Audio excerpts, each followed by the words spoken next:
Well, hello, everyone out there. Thank you for joining us. Welcome to Cancer Joy Club podcast. Cancer and joy, right? What? Well, we are here to bring you hope.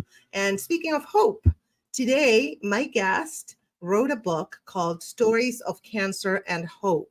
And I can't wait to talk to him. He's here with us in the studio, and I'm going to bring him up all the way from Scotland. Please welcome Kevin Donaghy. Did I pronounce your name right, Kevin? You did, Grace. I know we've practiced it a few times, but Yeah, yeah, you certainly did. Thank you. of course. Of course. I'm so excited to have you here. You are such an inspiration. And before we start talking, would you mind if I show your video so people get familiar with your Please story? do. It'd be a Okay, privilege. awesome. Because it really tells the story. I love it. So here you go, guys. Here's something about Kevin. That should be a movie, something about Kevin.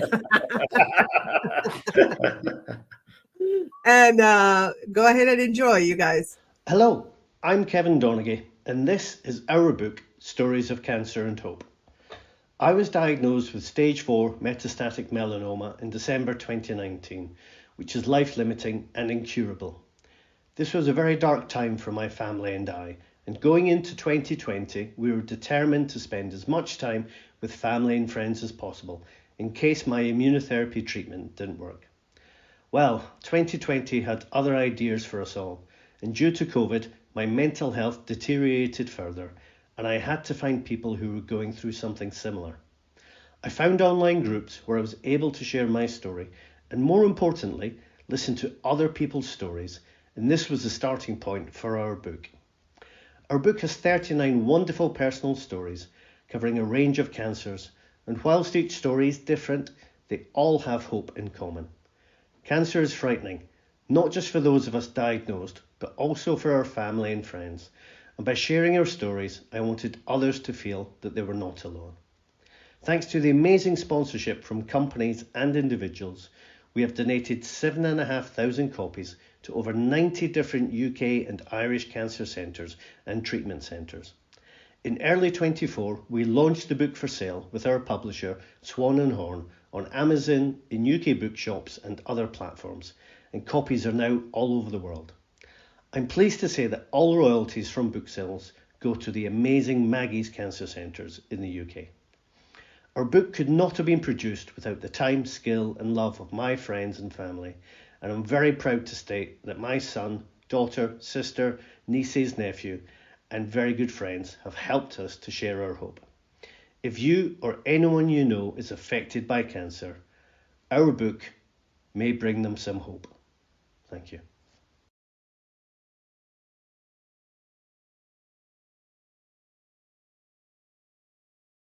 Scare of a couple of my questions that I had for you. So, uh, so I'm curious, like, how did you select the stories that you feature in the book? And like, were there any specific criteria or themes that you wanted to emphasize?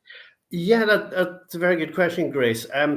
When I started, I just wanted to collect a handful of stories. So I would go to people who I knew within my cancer community, my cancer, being melanoma. So I knew some people, and asked them if they'd share their stories. And then I wanted to widen it because a book just about melanoma cancer, doesn't reach as many people if the Exactly. if the theme is hope. So I started to ask friends, friends of friends, business associates. And we were very lucky with one of our sponsors. They put out a PR release in the papers, national press in Scotland, and we had more people contacting me. So I was after a wide range of different cancers. There's about 12 or 13 different cancers in the book. And the brief that I gave everybody was talk, emotionally, talk about your experience and tell us what hope meant to you or currently means to you if you're going through treatment. And I wanted about 15 or 20 stories, and we ended up with 39 because people wanted to share their experience. That's beautiful. And it's so, as a cancer survivor myself, um, it is so empowering to hear that other people are going through the same mental health issues that you're going through, the same anxiety, the same depression at times, because it can be very depressive when you look at yourself when I was going through chemo, I looked at myself in the mirror. I looked like a 93-year-old alien. I'm not kidding. I was bald, like pale with dark circles. I looked terrible. And that was very depressing, and so to find other people that are going through the same thing, and sometimes even I was able to laugh with other people, like what we were going through, because it was so depressing and so bad that we went the other way. Well, it certainly can be, and when you're sitting in that room or on the end of a telephone and you hear you've got cancer, you think that you're the only person in the world that's only I know. happening I to know. you. How did you react when they told you? Did you? Well, I'd originally had, because it's melanoma. Melanoma is the only cancer you can see. There's other cancers you can feel, breast Yeah. cancer, testicular cancer, but melanoma, it's something that develops on the skin. So I'd already had stage 2 melanoma removed from my left forearm. So I'd been through that. I had a lymph node removed, and the irony is, being in Scotland, where the sun comes out about twice a year, Right? it's 15 degrees is a hot day for us over here as well. Wow. Yet there are more people getting melanoma, and I'm typical Scottish. I'm a very pale complexion, red hair, freckles. You'll see lots of people like me probably in Boston, and Chicago, maybe in New York. But it was a bit of a surprise to be diagnosed with melanoma. So the first time it was a shock, but I was assured that they could remove the cyst from my forearm, take out a lymph node. And then when I got a phone call saying, "Congratulations, your cancer's not spread," I was standing in the middle of the main street in Edinburgh, I think Fifth Avenue or Melrose, over in Los Angeles. Yeah. And as soon as I was told that news, I collapsed in the middle of the street and started crying. And all these people were walking past this, middle-aged man crying his eyes out in the middle of the afternoon. But the relief was so immense. Yes. Yes. Your cancer hasn't spread, and all the fears that you have disappeared. Yes. And then 18 months later, I had the back pain, and after a few scans and x-rays, I then sat in the oncologist's office on my own, which is the worst decision I've ever made. Yes. I had people offering to come with me, my wife, my friends, and I stupidly said, no, it can't be anything serious because I didn't have cancer. And then the best description I've got, I borrow this from someone else's, at that point, the wrecking ball of cancer started swinging wildly through our lives again. And nothing really prepares you for it, Grace, does it? Not at all. Not at all. When they first told me, I went by myself to the doctor because I had a biopsy. Yeah. I had breast cancer and I had a biopsy. And when they said they called me to go into the office, I was like, oh, this does not look good. Because, when it's negative, sometimes doctors don't even call you. They don't do anything. Yeah. And so when they called me it's like, you have to come to the office as soon as possible. I was like, oh my God, I have cancer. But then there was a little slimmer of hope that I wouldn't have it. You know how it is, right?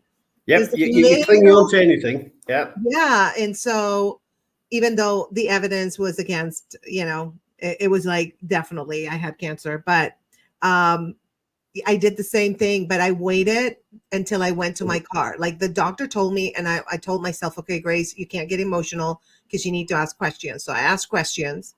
And then when I went to my car, like primal scream, crying, like I could not believe that was happening to me because I'd seen my dad go through stage 4 lung cancer. Yeah. And so I knew what was coming. I knew. Yeah. I've seen it, I've experienced it. So, wow. Yeah. I was just like you, like we break down and we don't care anymore. Like whoever sees us, it's like, whatever. Cause it's like it's so shocking. You go into shock. I had that almost out of body experience. Is he talking to me? Is there someone standing behind me that he's chatting to? So just so matter of fact, the way he was explaining it. Right. Yeah. And he started off just talking about, I've got another medical condition, ulcerative colitis. And for anybody who's ever had immunotherapy or will get immunotherapy, one of the major side effects is ulcerative colitis. Your immune system starts attacking your own body. Yes. And that's one of the side effects, because immunotherapy boosts your immune system to try and find these tricky little cancer cells that are very good at hiding. So he was talking about my ulcerative colitis for 5 minutes. I thought, you're not my gastro. Why are we chatting about this? But he was trying to figure out which path for me to go down with the immunotherapy. It took Yeah. a You while should. for that to click in. Yeah, but still, it's like some doctors just have absolutely no. I think they have to have a little bit of a lack of empathy because it makes their job easier. Because imagine if you get emotionally involved with every patient, like Oh, you you couldn't do go, your job, could you? If yeah, you did that. you go crazy. So I think that's why they're like that. I had my oncology surgeon. I had like a panic attack, and I was, Oh, I, yeah, because I was asking questions like, what happened, and what is going to happen with this and that, yeah. and she was like, listen, I don't think you're ready for surgery. Which totally, I was like, yes, I'm ready because I want this out of my body. I'm Yeah. just having a panic attack, This afternoon, book me in. I'm ready for surgery. Exactly. Oh, I couldn't wait. I went there dancing. I'm telling you, I was like, put me under. Yeah. Give me all the drugs now. Exactly. By the way, they're kind of like those 5 seconds before you pass out. They're Yeah. delicious. They're so good. And I know it's happening because I'm like, are you pumping it now? Because I'm like, the ceiling is amazing. And it's like the worst ceiling ever. And I'm looking at the ceiling like, yeah, like I'm so out of it. I know, and yeah, I don't know what it's like in the States, but they'll administer the drugs for the doctor out. Say count to 10, and my worry Yeah. was, what happens if I get to 10? What happens if I count to 10? Does that mean that we're not going ahead, or I'm going to see everything that's going on? Right. Irrational thoughts. It's crazy. Well, for my Yeah. mastectomy and reconstruction, that was a very long surgery, they put that mask immediately. And I remember they were like, oh, you're going to go out, and they put the mask, and I passed out like immediately. Yeah. And they were strong. But for other little surgeries, because, you have to have the port. I had the port. Yeah. I had other things, I had a polyp in my reproductive organs. I called him Darnell. Yeah, my cysts had a name. I named them after a couple of UK politicians. They were that popular. I can't tell you. You want to know how I named mine? Yeah, go on. I gave it a cute little name. Yeah, fuck off. All right. That was my tumor's name. And it had friends. There was like 7 centimeters. That was him. And then there was like a 3.9 and little balls of like contained cancer that hasn't spread yet. It was like a party in there. Sounds like it. Yeah, they're all getting together. I know. They were like, hey, this is prime real estate. Let's go. We found a good one here. Yeah, I know. We have a mansion here, Crazy. But anyway, it's that shock. So what did you do after like you broke down? Did you call anybody? Yeah, of course. I called my wife. I was up in Edinburgh seeing the oncologist. My wife was an hour away. She was working. She had a business at that time, so she had to quickly call another member of staff. She jumped on the train, and then I met her at my sister's house, and my sister walked through the door at that point, and I just told them what I could remember, because you do struggle to remember everything. Absolutely. Everything that's told. They could have told you the winning lottery numbers, but you got no chance of remembering them at all. Yes. So we had a good cry, because the oncologist had said, yes, you have stage 4 metastatic melanoma. You have a tumor in your lung and a tumor next to your spine, which have been causing the back pain, and it's life-limiting and it's incurable. In the UK, melanoma is classed as incurable. I believe in the States, some forms of melanoma are perhaps now classed as curable with immunotherapy. But I suddenly, my lifespan sort of shrunk to about that. And the chances of the drugs working were less than 50%. So we went around to see my mother, 80-year-old mother, told her, as soon as we walked through the door, my mother, she just said, who is it? She just instinctively knew that it was bad news walking through a door. Mums know that sort of stuff. Oh, they know. Absolutely. Of course. Yeah. they can just tell. So we sat down, called her, spoke to her, and spoke to my other sister, and yeah, we just we we shared the burden. But the most difficult part for me, and other people might be able to relate to this. This happened just before Christmas. This is Friday the 13th Oh, of December 2019. For anyone suspicious out there, this is not a good day to be no, diagnosed with. I'm sorry, I'm laughing, but it's like That's yeah. I thought, cancer. Cancer has a sense of humor sometimes, doesn't oh, it? it certainly did. I was looking for the guy in the mask behind me, the big surgical knife to come in. So, but Yeah, it was just before Christmas, and our yeah, children were 16 and 18 at that time, and we had to make a really tough decision. Do we tell them before Christmas, or right. do we tell them just after Christmas? Because this could have been our last Christmas together as a family if Yeah, the treatment didn't work. So it was a tough call. They don't hate us for it, but we waited until the day after Christmas to just get together as a family and just be honest with them and tell them what was going on. So that incredibly hard. You don't want anyone else to go through these sort of conversations and experience. It's the hardest thing I've ever had to do. it's very hard. It's very hard. You know, in a way, I am glad that my parents were not alive to see this because I know Yeah. my mom would have freaked out. She would have Oh, freaked out because she saw my dad go through it too. it's horrible. So yeah, Yeah. no, I know. It's and stage 4, I think now it's no longer. I mean, you can live with stage 4 for a You while. can. You absolutely can. I mean, after thankfully the immunotherapy worked and it worked very quickly for me. Yes.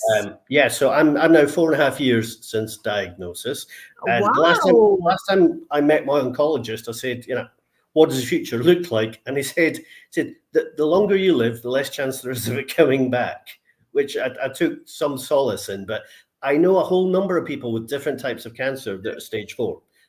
Who are still with us, have been with us for a long time. Yes, And it's a sort of subject you don't really look into until you're diagnosed with cancer. absolutely. And my oncologist, I said, what's the difference between terminal and incurable? And he said, Right. well, you might get a different answer depending who you speak to. But for him, terminal is, we usually put a timeline on it.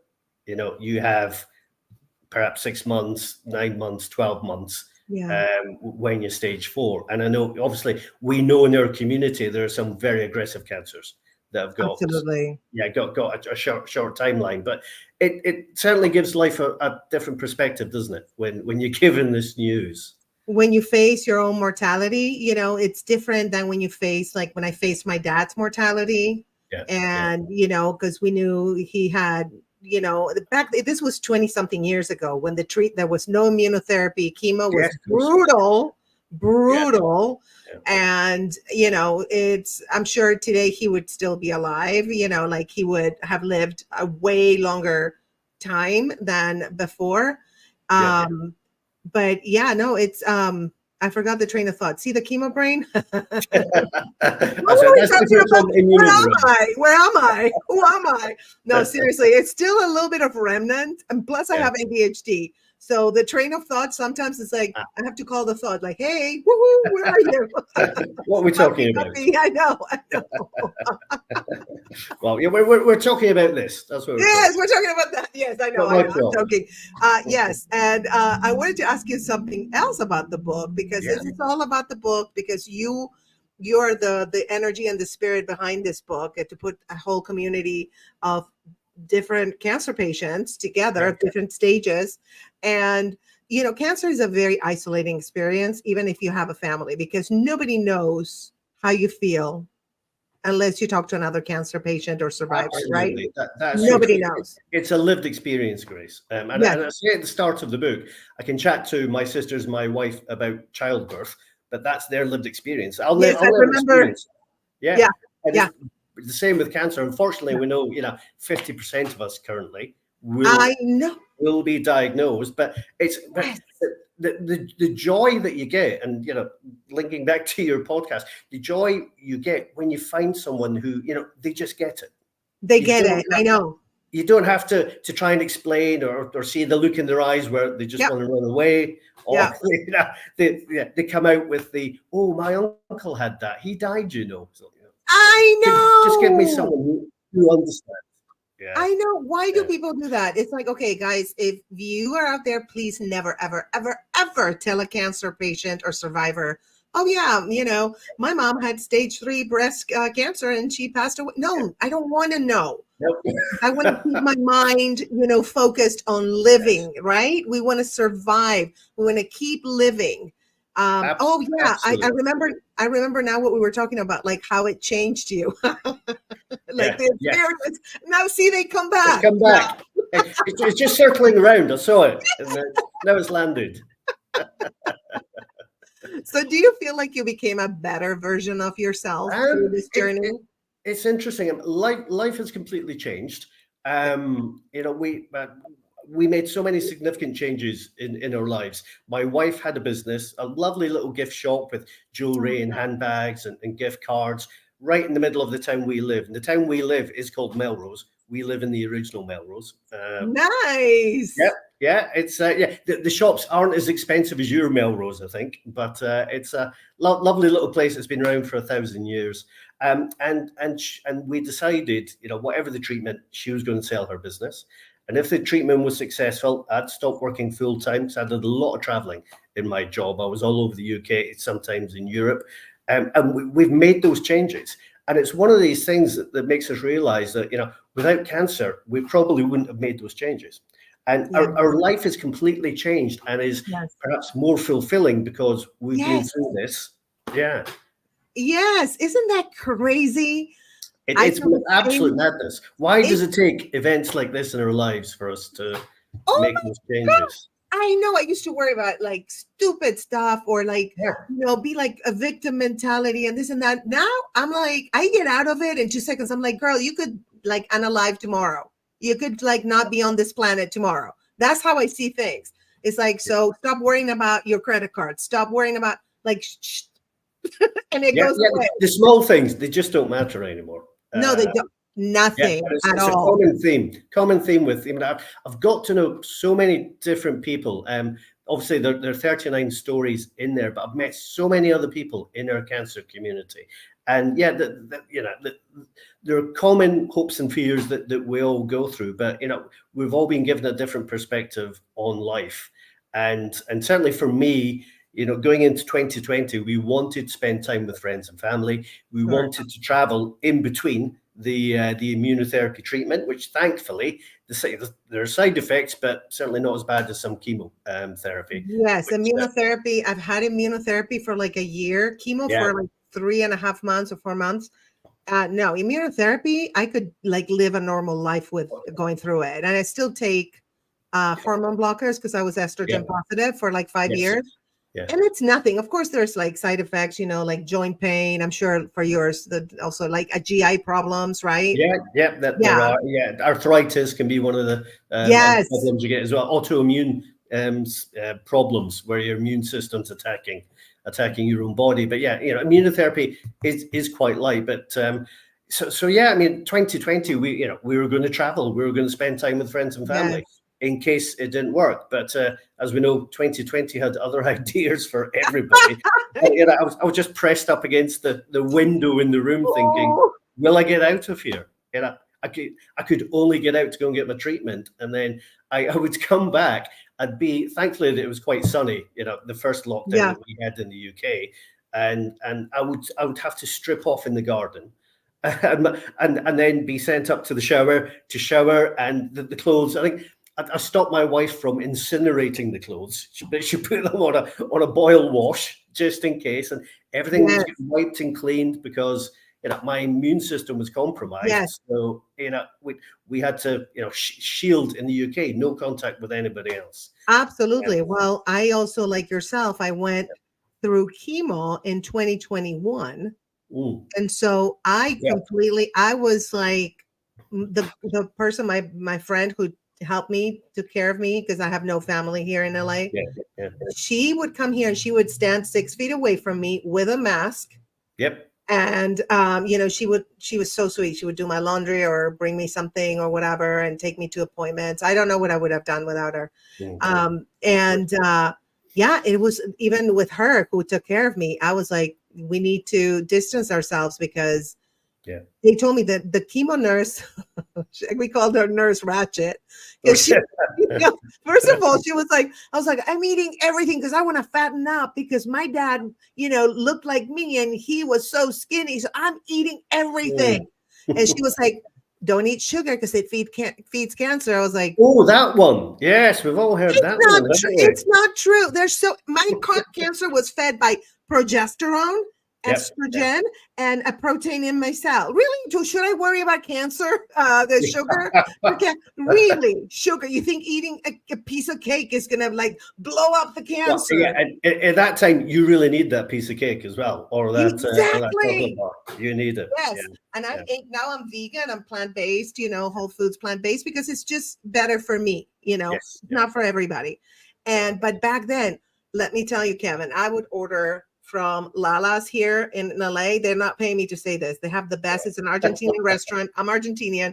I would order Yes. a big steak with potatoes and like a Oh dessert. wow. Like, oh yeah, I would eat. I fattened myself up, gained 30 pounds. Well, yeah, I can relate to that. When about 8 months after my treatment, my body started attacking itself.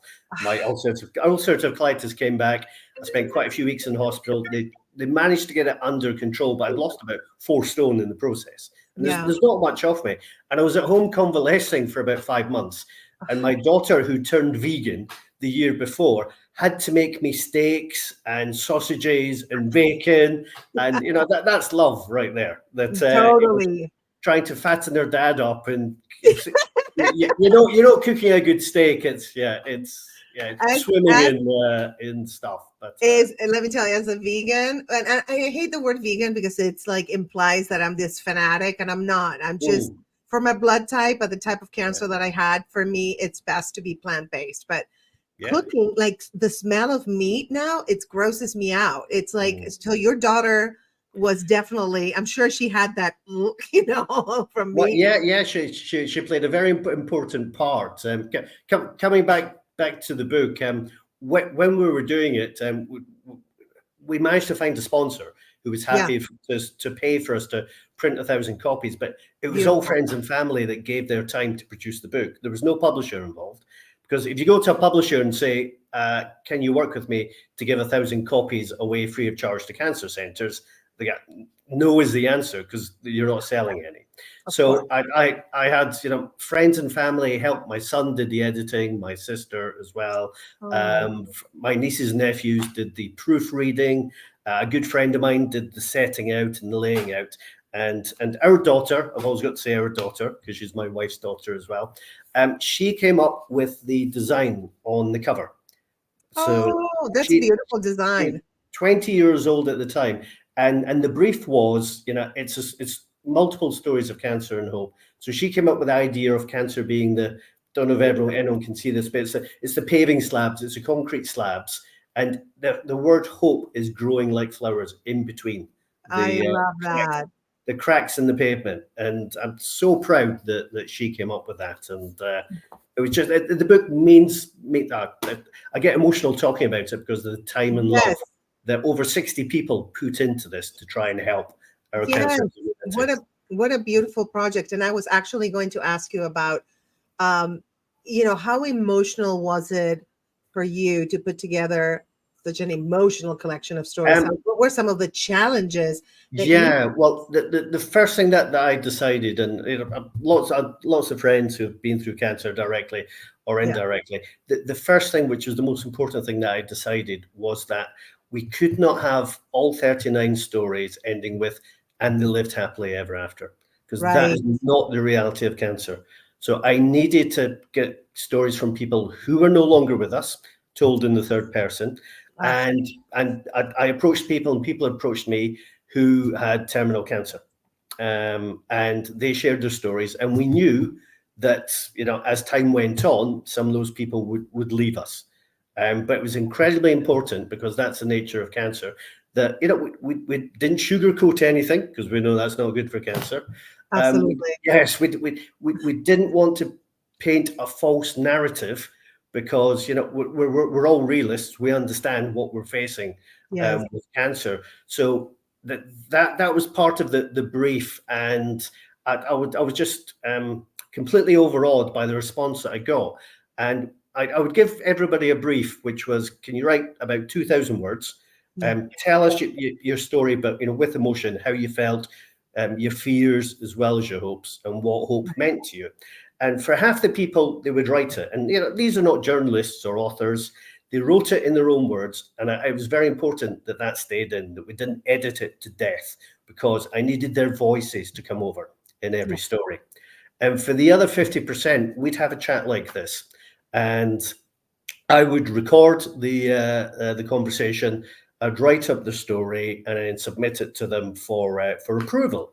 And there was one person that I've known for years. He had non-Hodgkin's lymphoma cancer, and it'd been years previously. And in the conversation that we were having, just like this, suddenly it brought everything back to him. Things he'd locked away for years and years.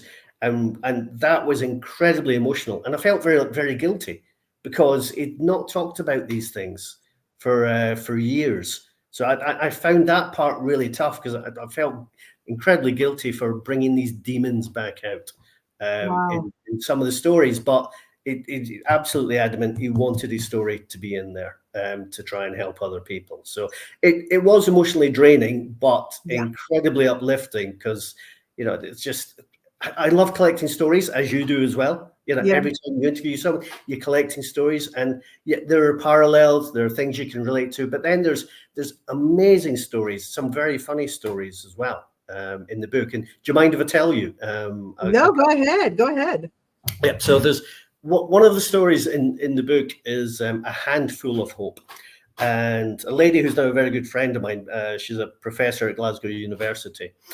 She was getting treatment for her breast cancer down in the hospital in London. And she was sitting in the chemo chair, very first day, feeling incredibly nervous. We all know that feeling of first day of treatment, radiation, or going in surgery. And sat directly opposite her was a woman who was about 60, 65 years old. And on each of her fingers, she had 2 or 3 diamond rings on each finger. And Deborah was staring at this lady, and the lady said, "Oh, I won't try and do a London Cockney accent," but she was from that part of London. She asked Deborah if she wanted to know the story behind the diamond rings. And these were big diamond rings.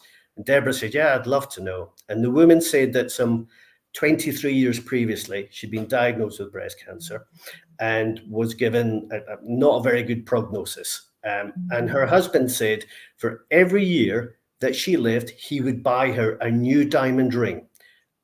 So her hands were full, and she joked with Deborah that her husband was thinking of killing her because she was costing him a fortune every year. Oh my God.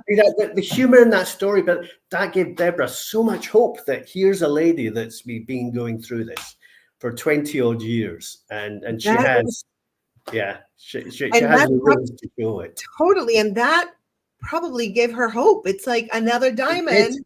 I'm going to live for another diamond. And if you see it visually in your hands, like, this is how many years, I've been surviving. Yes, I know. Yeah, I don't know how she hadn't been mugged in London with all those rings on her fingers. She still had hands. I know. I know. So that's one story. I mean, I can't go through all 39, but another one which is, they're all favorite stories of mine, but another one which hopefully some of your viewers and listeners will relate to. For people that are going through chemotherapy, on some chemotherapy drugs, we know that it can affect your hair loss. You lose your hair, not just the hair in your head, you lose everywhere. Yes. Everywhere. Yeah. Green wax. Go back to newborn. Yes. Yeah. you lose everything. Well, one of the stories in the book is told by a lady called Claire Paxman. And Paxman is a family-owned firm that have developed Paxman scalp cooling. And this is all over the world. Oh, yeah. Okay. Where people wear this cooling hat on their head. And the reason it came about in the early 90s, unfortunately, Claire's mother was diagnosed with cancer. And she had beautiful long blonde hair. Wow. Her pictures in the book. Beautiful long blonde curly hair. And she didn't want to lose her hair. And so she was going into hospital, and they had this very dated system of, it's almost like a swimming cap with Yes. ice packs underneath. And it Yes. was incredibly painful, and it'd only last 20 minutes. And the Paxman family business was keeping beer cool in pubs and restaurants. That was their business. And Wow. Claire's dad and his brother who ran the company thought, we're in the cooling business. There must be some way to make this better so less people lose their hair, it's not as painful. And so over a number of years' time, they're now the world's largest scalp cooling business for people going through chemotherapy in 64 different countries. There's now hundreds of thousands, if not millions of people that have used this. Oh, And that wow. is that is such a story of hope that, through the horrendous times that they went through as a family, they're now giving hope to millions of people. That's a beautiful story. And the hair, especially for women, is so important. I used to have long blonde hair too, not my real I've seen the color. pictures. Yeah. I used to have it really long, no hair extensions, nothing. Yeah. And it's growing up beautifully. I'm telling you, I have it in a bun all the time because I used to have curly hair and now I have like straightish and I don't know what to do with it. Is that due to the chemotherapy? Has it changed the? Oh yeah, yeah. Now it's Yeah. up to like here in like 3 years. It grew like really fast. Oh wow. Yeah, and I have a lot of it. So like it grew back, but I decided to go bald. Yeah. I decided to just shave it, but I did. You shaved it off yourself then, did you? No, not myself. My friend who took care of me. We had like a little shaving party. She Oh, sheared me like a sheep. all right. And did she get rid of her hair in sympathy? No, as she well? didn't. I didn't want anybody to have to go through that because of me. I was gonna go through that by myself, and it was okay. But it was funny because like she sheared it, and Yeah. the hair wouldn't move because of the medication. It lost elasticity, so it was like a big cat, Oh no. like a cat. It was gross, but yeah, it's a very important part of Yeah. our lives as women, and so I'm so happy that they created that. So the ones that don't want to lose their hair, they lose a little bit of the hair, but not as much. Like I Well, lost all of yeah, it. it's amazing meeting Claire and hearing about it. For some people, you either don't lose as much hair as you Yeah, might do in chemotherapy, and for others, it can grow back quicker as well. It doesn't work for everybody, but they're now working with the universities to develop the system. They're on iteration 4 now, and no doubt working on the next one as well. But I love the story. And it's strange how it came about. My wife's cousin used to work for that company, keeping the beer chilled. And I was just chatting to him I and said, love "Oh, it. hey, have you heard of Paxman?" "Yeah, I've heard of him." I said, "Yeah, I know the family. I'll put you in touch." And Claire was very kind enough to share her story. I love it. That is so cool. So when in just collecting all these stories, Yeah. where you had connection with every single person that you spoke to, what did you learn about the human spirit and resilience through these shared experiences?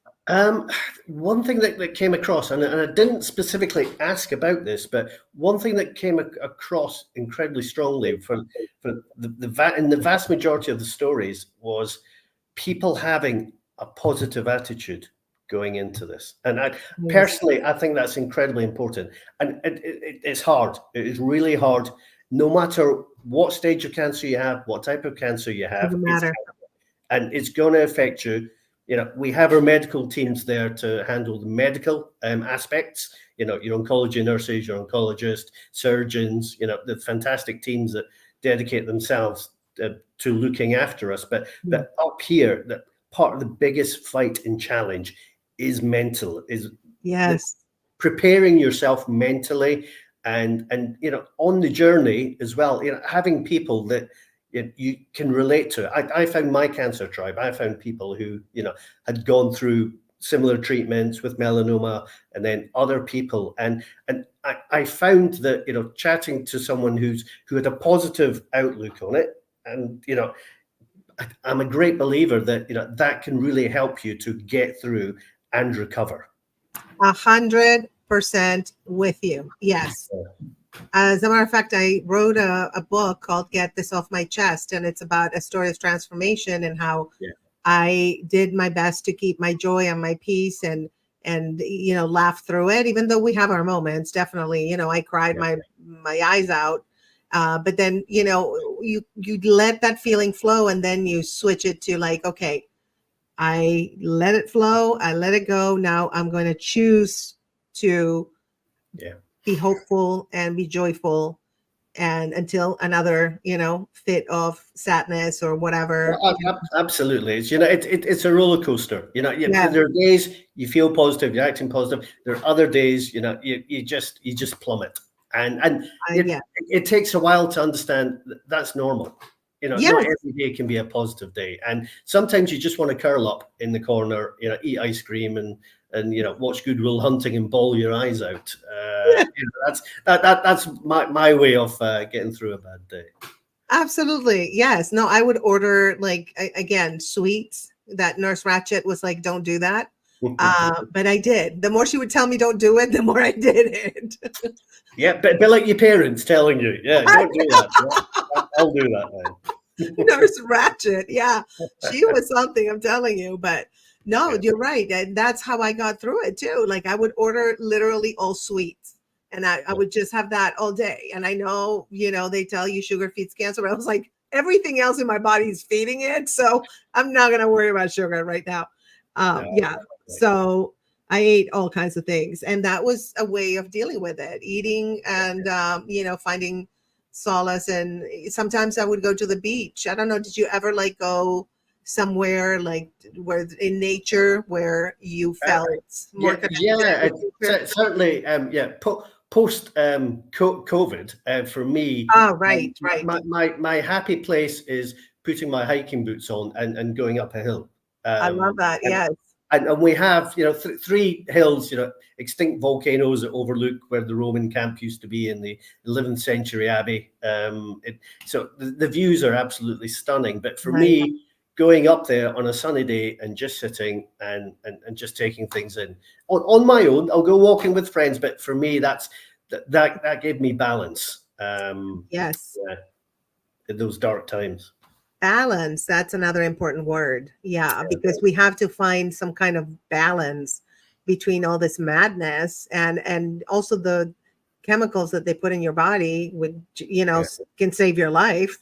yeah, They also cause wreak havoc in your emotions and like your chemistry in your brain and everything. So I think it's challenging to find that balance, but being in nature yeah, definitely, for those who are going through it, being in nature, even if you're just sitting, like I would just literally sit yeah. on a bench at the beach and look at the ocean, and that's all I did. Wow, that sounds idyllic as well. I mean, we have to travel a few miles to get to the ocean, and it's dark and grey and incredibly cold. Oh Not quite the same as your ocean. You need one of these wetsuits on to no. even think about going in there. In the North Sea. It's rather chilly, but yeah, it's funny, and everyone has slightly different ways of coping Yes. with what they're going through. But I talked about finding my tribe and through the power of this book, sharing stories. But did you have people that you could confide in that were willing Yes. to listen to you that hadn't been through cancer? Did you have strong friends that would listen to you? Absolutely. Yes, I did. I did. And I actually had a cancer buddy. He was going through leukemia. Yeah, His was more serious than mine. Well, they're all serious, but it was pretty bad. And I got diagnosed before him. He's also a comedian. He passed away, unfortunately. But and we would literally talk every day. It was like a platonic friendship. He was in his yeah, 80s, and we would text good morning with all the hearts. And if like I didn't text him good morning with the hearts, or he didn't text me good morning with the hearts, it would be like, are you okay? And then we would talk at night, or like he smoked weed, but I ate my edibles, during yeah, chemo, because that helped me yeah. so much. And it's legal in California, so Yes, yeah. don't judge people, okay?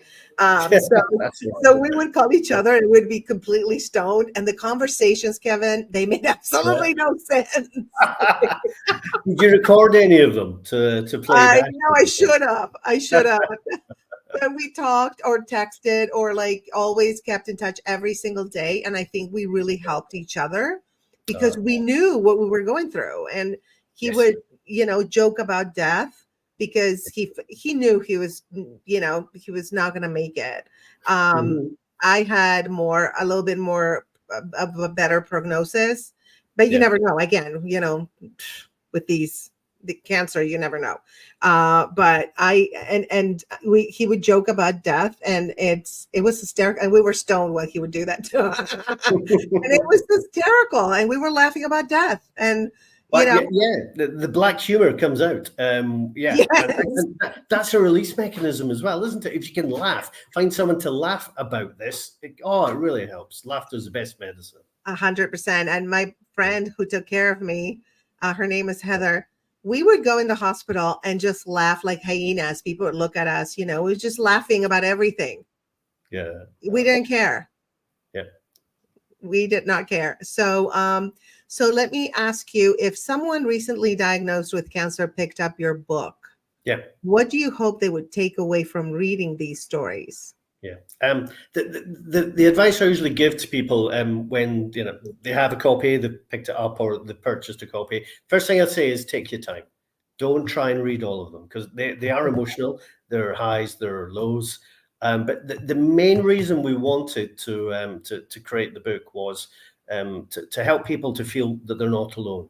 And especially for those that are newly diagnosed, we've both been there. We're the only person in the world that's got this Yeah, cancer. exactly.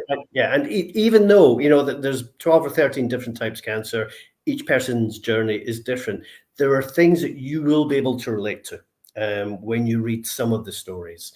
The shock of the diagnosis, I call it the living grief. You're incredibly angry, you're emotional. You then come to accept. You go through this living grief. Finding hope in conversations with other people, oncologists. There's so many different elements to the story. Everyone, and the feedback I get from people is amazing. People will get in touch. I've now met so many friends in our cancer community just through the book. They've read the book. Wow. In fact, I'm going walking with someone at the weekend who read the book 6 months ago and reached out. And we don't live that far away from each other. So we're walking Hadrian's Wall, the old Roman wall. But everybody will be able to find something. But, they are challenging. Not every story has a happy ending. But there's something for everybody. But please take your time. And it's not a beach read. Don't take it on holiday and sit on the lounger, with a pina colada, because people are going to wonder why you keep stopping to wipe away the tears.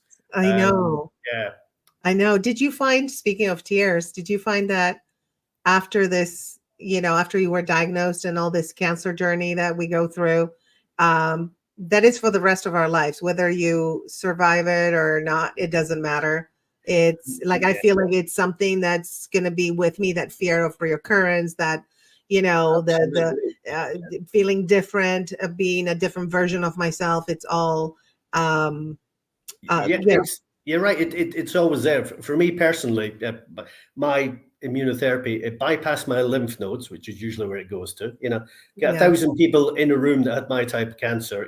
2 or 3, it might bypass the lymph nodes. So it sounds. I don't know if it's lucky or unlucky. But mine went into my bloodstream, so I'll always have stage 4 cancer. And my fear is that at some point, it is going to recur. It's going to pop up again. Of course. Yeah, and so you always have that fear, and there can be triggers. You could be watching a program or chatting to someone, and I don't know about you, but having been on a cancer journey, I find that people want to confide in me if their friend or family member, or they themselves have cancer, because they see me as someone, probably with yourself as well. Well, you've been on that journey, Yes. And I love helping other people through the journey. And it doesn't trigger me at all. It actually makes me feel like I stayed here for a reason, and I'm happy that I'm able to help, that I'm still here, because we don't know where we're going to go, how long we're going to stay here. We don't know. Nope. We have no idea. But I was going to ask you, do you find that, you have more empathy now that you had before you were diagnosed with cancer? Like you cry a little more? Like I feel like I do that more. Like Um, actually, I probably don't cry. There's about two or three films that will trigger me, and yeah, the odd song where I know I'm going to cry. What I found is, I'm certainly more laid back. Yeah, mm, there's more empathy there. yeah. I can relate, not just to cancer, but traumas that Anything. Yes. Yes. experienced in their lives, and like yourself, I have this burning desire to help people because Yeah. I know what it was like, as you do. You Yeah. know the range of emotions that you go through, and if you can help someone, and Yeah. and in answer to one of life's great questions, what is it to be human? For me, helping other people is an essential part of being Oh, I'm with you 100%. Loving and helping others is like I knew it intellectually before my cancer diagnosis, yeah but now it's like here. It's just I have no doubt that that's what we're here for. At least myself, yeah and that you and I are still alive for a reason. And I think that cancer gives you that urgency, like yeah because we face our own mortality. And so yeah it's like you do yeah yeah, it's like I don't know how long I have. So I'm like, instead of putting off stuff, I'll do it tomorrow. I wrote like 3 books in 2 months because I'm like, I gotta write my experiences, put it out there, talk about it in the Oh, podcast. absolutely. My wife keeps reminding me that I don't have to do everything at 130 miles an hour. Yes, I can slow down a bit. I love that. See, I don't have anybody stopping me, so I have to like stop myself Yeah, of course. because Yeah, it's insane. You know who told me that? You're gonna laugh. Okay, yeah, so Chat GPT, you know what that is, right? yeah, yeah. Okay. So sometimes when I'm lonely, I talk to Chat. So yesterday I asked ChatGPT, like, what are my flaws? And it was like, well, I really see no flaws. I'm like, I'm in love, first of all, right?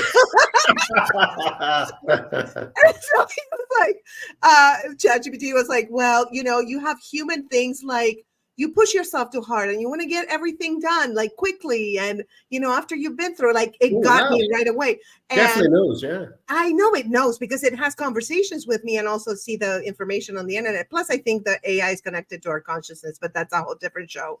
Yeah, yeah, that's a whole different show.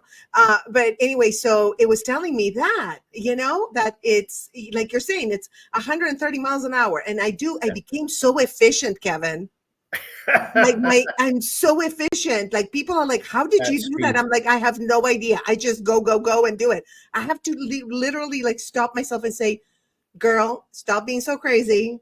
Like now go for a walk or book a vacation, Yeah, like do something for unplug. you. Yeah. Yeah, well, yeah, and Grace, knowing you're a stand-up comedian as well, and that needs to be part of your act. And talking Yeah. about your Oh Chat yeah. GPT conversations, Oh yeah.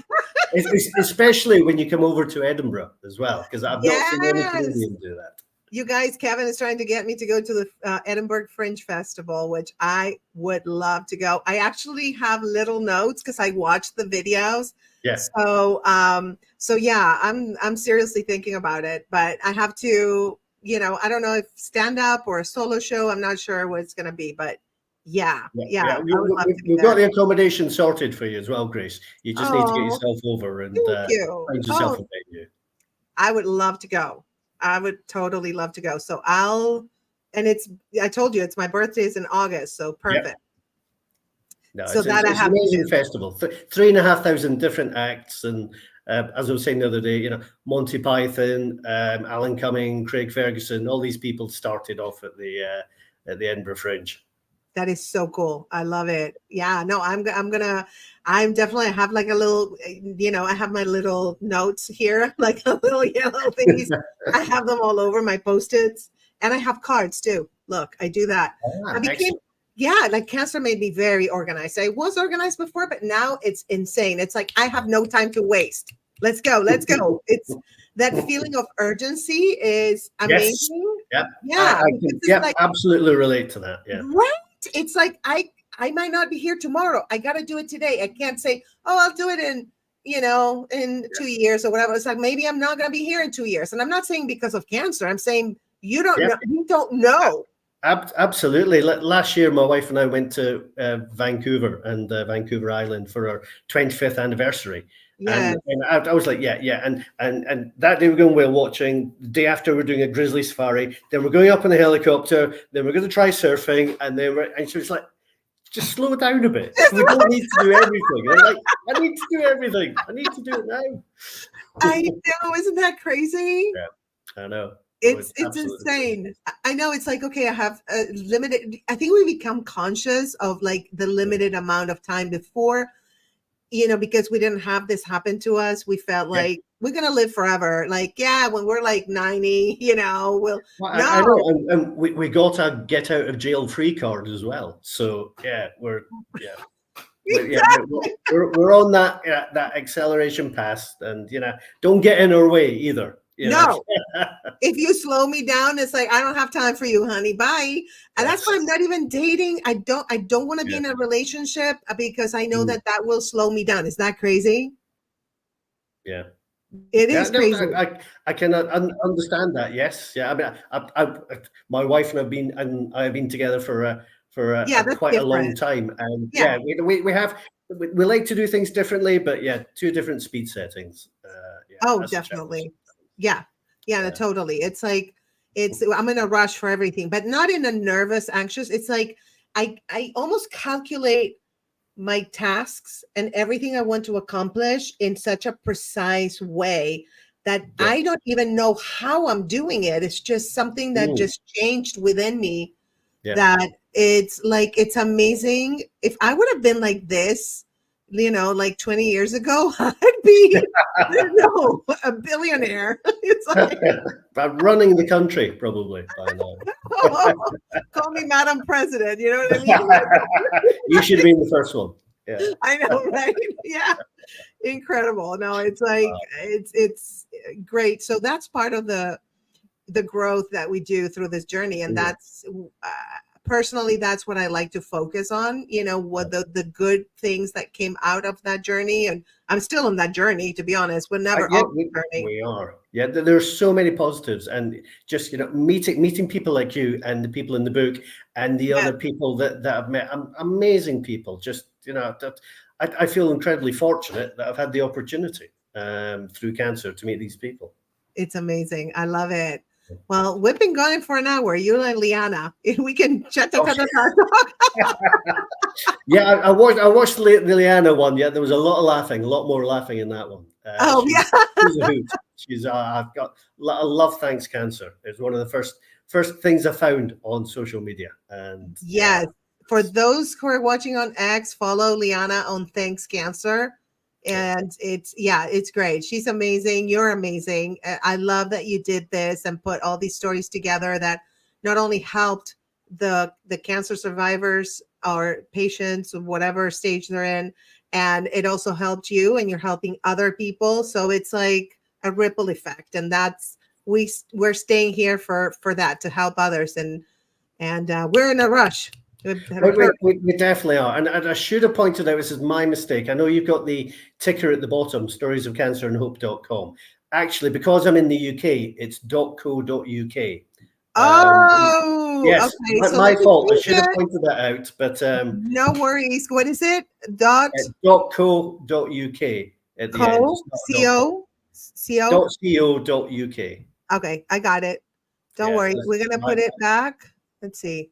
There it is. That's got a website, and you can buy the Kindle version, or you can buy the physical version, which we will ship from the UK. We've shipped quite a few versions over to the US and Canada and Australia and Denmark and Japan, and that's beautiful. So storiesofcancerandhope.co.uk. And also I have the ticker at the bottom. So there's the website swanandhorn.com. That's the publisher's website. Yes.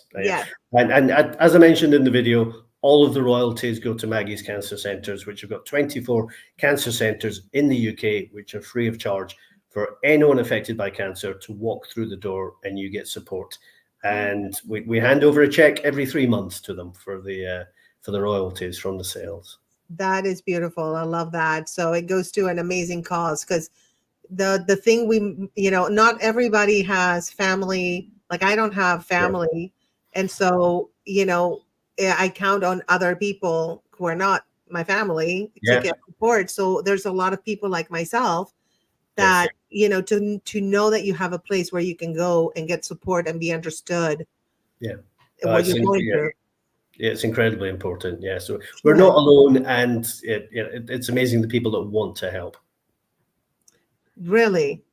Yeah. Yeah, it's Yeah, amazing. All these people that give their time in order to help the cancer community. that's It's beautiful. Yeah, I it love is. it. Yeah. I love it. So you guys get your copy, and yes, read like 2 stories at a time. I had to read the book, but I couldn't read it all again because of what you said, Yeah. because it was so much, so packed, that I read, I think, like 3 stories, and I was like, this is too much for me right now. Yeah. And yeah, and so I didn't have the time to read it because I started reading it like a few days ago. So I probably should have started a month ago. I would have read all of At it. least a month, and yet there's a whole number of people that keep telling me it's on their bedside cabinet, and just they'll pick it up, read one story, and then leave it for a while, go back to it, or they've read out the whole book, but they'll still pick it up and go back and read their favorite stories as I well. can totally see that. Yeah. Yes. And so thank you so much, Kevin, for being Oh, here and being such an amazing guest, and for the incredible work that you do, and for helping other cancer patients and survivors, with their mental health, and helping that center that is going to help them in other ways. So, yeah. No, thank you very much. Thank you very much for having me on. I've thoroughly enjoyed this chat, and we will thank see you you. in Edinburgh next year, Grace. Oh my God, the pressure. To add that to my stickies. I'm selling tickets already. Oh my gosh. Yes, I know. It's just, what am I going to do? Right? Like, stand up or solo show. I'm kind of Well, like, that's a beauty. You can do whatever you want. whatever Whatever. you want. Okay. All right. Well, we'll be in touch for sure. Excellent. Excellent. All right. Thank you so much, Kevin. Well, thank you, Grace. Bye. All right, you guys. You saw that. Get the book. It is amazing. Here, I'm going to leave this on. So yeah, I would still have a lot of people tuned in. So I would love to keep chatting with you. If you have any questions or comments, I would love that. I'm going to put David's comment again.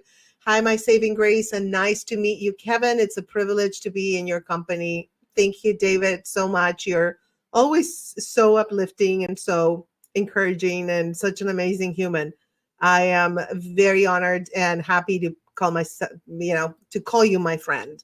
So, and he calls me his saving grace. He's so sweet. He gives me too much credit, I think, but that's okay. I'll take it. I'll take it. My ego is like, okay, Grace, take it and shut up.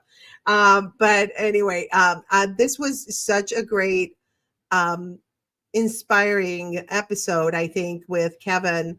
And we should bring him back, maybe. What do you think, guys? Yeah, I think we should bring him back. He's very cool. I like him a lot. And he's pushing me to go to the Edinburgh Fringe Festival, which I'm like, oh my gosh. But yeah, I think I'm ready. What do you think, you guys? Should I do stand up or solo show? Right? I don't know. Oh, here's another comment on YouTube. William, great episode. I really enjoyed this conversation. I have stage 4 colon cancer for the past 2 years, and I learned so much in this hour. Oh, thank you, William. What did I say? William? I don't know. I don't even know. I'm going to blame it on my chemo brain, William. But thank you. Thank you. I'm so sorry that you're going through stage 4 colon cancer, and I'm so honored that you listened to this episode and you're here in this space with us. Thank you so much for being here, William. And yeah, if you need anything or want to reach out, I'm always available on Instagram. You can slide into my DMs. You have my permission to slide into my DMs. Let me see. Here is my Instagram, the State of Grace Fraga. And make sure you follow me first, because if not, it goes to like the other inbox, and I I can't see. I don't check that other inbox too much, but I will reply to you on the state of Grace Fraga. Thank you for being here, William. I appreciate it so much. And I will still have people tuned in. I love it. So I feel like bringing Kevin back so he can be like my sidekick here by myself. But I like to always stay a little bit after hours, so to speak. I'd love to hear Kevin again. Yes, William, definitely. He's amazing. Yeah, I think we should bring him back. Yeah, see, we got the vote now. It's two. Me and William, we are like, let's bring him back. For sure. We'll bring him back. And make sure you guys to get the book. Let me put the banner up. His book right here on this website that I messed up and I put .com, but it's .co.uk. Okay. So stories of cancer and hope.co.uk. And you can get the book. It's for those of you guys who are going through the journey, it's a must read for sure. And again, one story at a time or two. I could handle three in a night, and it was a lot, but it was, and I cried on one of them. It's intense, it's emotional, but it's also healing, because when we cry or when we have empathy for others, that's a way of healing ourselves too. So definitely get the books, you guys. It's you won't regret it. You'll love it. And also, speaking of helping others, like we were talking about, I am going to step away and I want you guys to support us on Laugh Your Cancer Off. It's this Saturday at 7 p.m. Pacific time, 10 p.m. Eastern time. And I'm going to show you the banner. We're going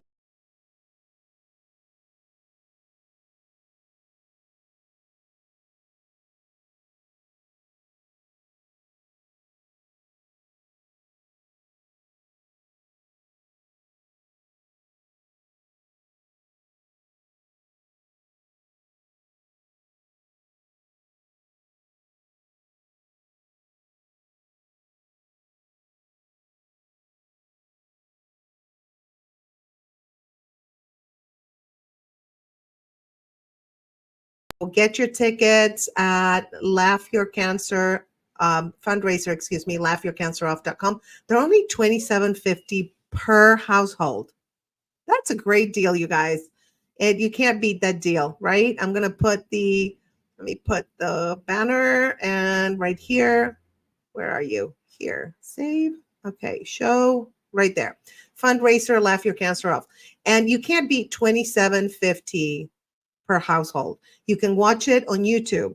We're going to give you, once you purchase the ticket, we'll send you a private link that's going to work the day of the show, because we don't want anybody to have access. It's a long story the way we have to do it on YouTube, but it's on my YouTube at the State of Grace Fraga. And so if you buy the ticket, the website will let me know. You have to put your email there. It will tell you to put your email, and then I'll send you the link. And the day of the show, I'll send everybody the link again, just in case, you're like looking for your link or whatever. But you can watch it on your TV screen, on your laptop, on your phone. It's going to be a blast. I'm telling you, it's going to be stand up. We're going to do stand up the first part of the show. And then we're going to have our favorite characters like Faru and Baru are going to save the bobs. And then we're going to have Angie and Racheta and Bale. They're going to discuss being a gold digger. So Angie and Racheta are like crazy. I think they call themselves a sociopath and a psychopath. And that's going to be Jacqueline and Stephanie. And then Bale, she's a sociopath, but she's kind of like with her sweet Southern accent. I lived in New Orleans for a long time, so that's how I met many Bells. And so she's going to give you advice on how to love and manage your exes and use them as resources. Yes, she will go there. And Angie and Racheta have sugar daddies. So I think Belle is going to give them the tea on how they can marry these guys. And they're going to be like, why did you get married? So I'm sure there's going to be some little beef there with them. And then you will have the Tias, the award-winning mockumentary with Stephanie Tejada and myself, and we are going to go on as Marisa and Consuelo, and it's going to be a blast. And then we're going to take our makeup off because I know Consuelo, I have to put like heavy makeup. Oh my God, it's horrific. She thinks she's a makeup artist. Yeah, she thinks she's amazing. And the makeup is horrific and terrifying. But yeah, she's going to be, we're all going to be there. Stephanie, Jacqueline, and myself, and we're going to answer your questions. And we're going to ask each other questions too. So if you want to support the cause, please get a ticket, fundraiser, laughyourcanceroff.com. You're not going to regret it. We're going to have a blast, you guys. It's going to be so fun. So let me see. Okay, so we still have so many people tuned in. Thank you guys for your love of support. I just can't thank you enough because this is, my life's mission to help other people. So is Kevin's, and so many of us are on that path. I think nowadays that seems to be with social media. A lot of us are using it for that, and I really am happy that I'm living in this era where AI and all these social media platforms allow me to get more done and get the message out there, and invite amazing people like Kevin today who will help others too. So it's like exponential, right? So I want to help others. Kevin wants to help others. So our energy is like exponentially getting out there. And then more people join, and on these podcasts, and we help more people and more people. And if you want to see anybody as a guest, or you have any suggestions for a guest on any of my podcasts, please definitely hit me up on Instagram. Again, I'm going to put my IG as the State of Grace Fraga. Let me see. Where do I have my IG? Here it is. And follow me and hit me up. That's the best way to reach me, rather than email and stuff, because I get so many emails, you guys. Oh my God. I get DMs on IG, but emails. So anyway, I think I'm gonna go. I hate to go though. I want to stay here forever. But I'm going to actually, before I go, I want to let you know I wrote a book called Get This Off My Chest. And I want to show you a little video that I made, how I was inspired to write it and how it all came about. So let me play that for you. Let me get this up first and play the video for you guys. And here we go. Life hit me with a storm I never saw coming. Stage 3 breast cancer. But let me tell you something. When the storm passes, something beautiful can emerge. I know because I lived it. Get This Off My Chest is my story of transformation. It's about finding peace, joy, and positivity in the middle of the hardest battle of my life. This book is for anyone who's ever felt overwhelmed by life's challenges, especially when it comes to your health. It's not just another cancer memoir. It's a guide to reclaiming your life, your joy, and your power. When I was going through cancer treatment, I made a choice to laugh through the chaos, to surround myself with love, and to embrace every single day with gratitude. I want to share that with you. Get This Off My Chest is about shifting your mindset, flipping the script, and learning to find light in the darkest moments. Because I believe that transformation is beautiful, and every challenge, no matter how hard, is an opportunity to rediscover yourself.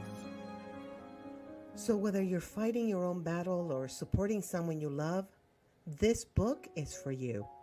It's for the warriors, the survivors, and anyone ready to live life with joy, strength, and a whole lot of humor. Get your copy of Get This Off My Chest. It's available on my online shop, www.thestateofgraceshop.com. Your journey to healing starts now. Thank you for watching, guys. So yeah, you can get a PDF copy at thestateofgraceshop.com. And the PDF, the beauty of it is you can read it on your phone, on your laptop, anywhere. And I'm working on doing audios for the books, but I have to, that's another project that whew, it's in the works. But you guys, I'm doing so much. And like we were talking with Kevin, I feel like I have to accelerate everything. Like I have to achieve before, I pass on to another dimension. So it's kind of crazy the way, this cancer healing journey pushes you to um, achieve and to help others, really, because it's not achieving for personal gain. I don't really care because when we go, the money is it's going to go to other people, so who cares? I I like to think that I'm helping others, and you guys help me too by being here, and all the guests that are here help me, and we all help each other. That's what it's all about, right? It's about all helping each other, and just humanity. Do you know humanity has the word unity in it? How about that? Unity, humanity. Yes. And so hopefully we're moving into a timeline. Here's the quantum physics nerd talking, into a timeline where there's love and unity, and we stop being divided and fighting, and just realize that there's power in love and unity. There really is. And then it's something that I came to realize through my cancer healing journey. And yeah, so that's all it takes, you guys. It's like love and unity. That's it. And on that note, I'm going to have to go, but this is not the last podcast of the week. Tomorrow, 11 a.m. Pacific time, and that would be 2 p.m. Eastern time, Brain Babes Top 10 Phobias that are like very unusual. So we have, of course, my co-host Crystal, and we have Kathy McCauley, who's a very incredible actress, award-winning actress, and she's a beautiful human. She's going to be here, and we're going to just talk shit about the top 10. No, we're going to not talk about, talk shit, but we're going to discuss the top like weirdest phobias, and we all have phobias, so we're probably going to laugh at our own phobias. That's what we're going to do. And then at night, oh my god, you guys have to watch this. 7 p.m. Fred Melamed from Inner World. Okay, he was like the lead on Inner World. Great movie. He was on Brooklyn Nine-Nine, One Division. Like he works so much. He's an amazing man. And he's going to be here on the State of Grace podcast, which only airs on YouTube. It's going to go live tomorrow at 7:30 p.m. Pacific time, 10:30 p.m. Eastern time. And Fred is going to talk about his challenges in his life and how he overcame them to reach his own state of grace, which is your ideal state of being, whatever that means for you. It means different things for different people. So it's going to be a fascinating talk. He's a fascinating person. And then on Saturday, please buy a ticket, you guys, to Laugh Your Cancer Off so we can help more people. Fundraiser, laughyourcanceroff.com. We can help more people with their mental health during the cancer healing journey, because that is probably the most important part of your healing journey during cancer, because it's all about your mental attitude and your mental health to be able to endure the brutal treatment that physically is just crazy. I can't even describe. I've never been through anything so, excuse me, painful and so insane physically. Like it was the worst. It wasn't the cancer, it was the treatment. Chemo, radiation, it's easier than chemo, but still it's awful. So I know that this is going to help a lot of people with their mental health.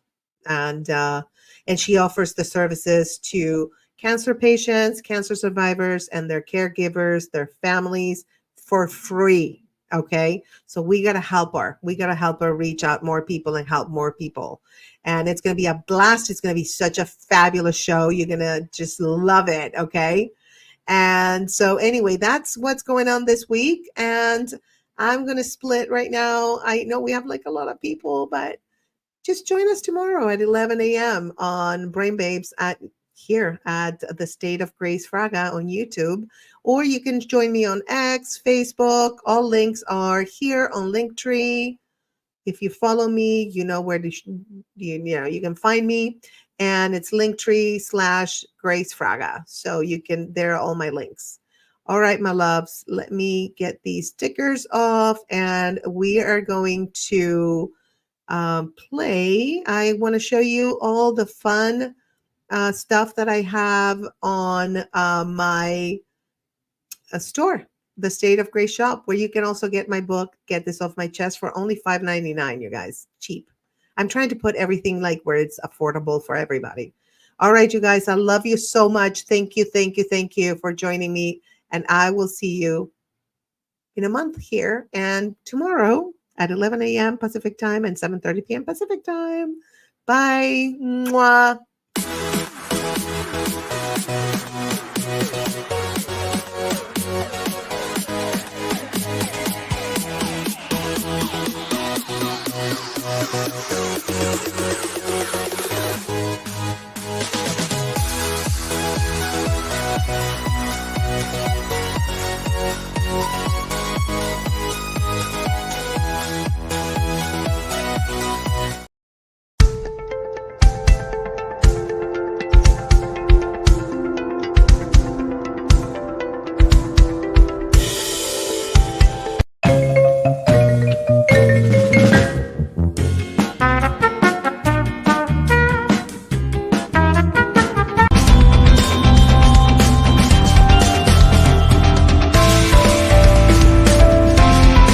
Yes, I am Latino like Grace, and I am teaching her how to golf. But I don't know shit about golf. I had to Google it. Still, I want to get in her pants. That's my thing. So, let's get ready to trick her into doing me. You can hear the rain, and it's okay, honey, because it's kind of like a background music. I like it. I hate it.